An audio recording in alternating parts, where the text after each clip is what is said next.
دكتور مدحت السحار، استشاري الجهاز الهضمي والكبد. الحقيقة النهاردة اليوم بنتكلم على منتج دوائي جديد نزل السوق المصري.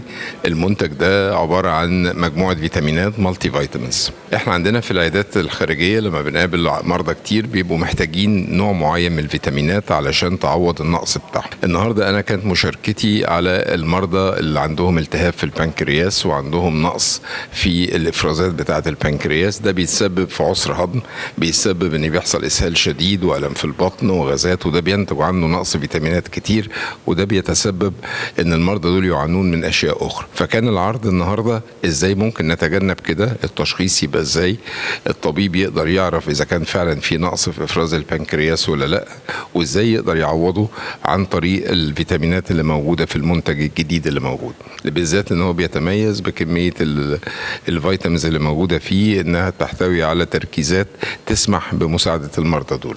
الحقيقة الكلام ده بيبقى مهم جدا حضرتك، لان احنا لما بنتقابل من تخصصات مختلفة زي النهاردة كان جهاز هضمي موجود، كان الصدر، كان الجلدية، كانت المناعة والتغذية، ده بيبقى فيه فرصة لعارف حضرتك زي ما يكون فكر عام او تبادل معلومات، فبتطلع صورة او تطلع الفكرة في دماغك في الاخر متكاملة، لانك انت بتبقى شايف التخصصات الاخرى بتبص للموضوع ازاي.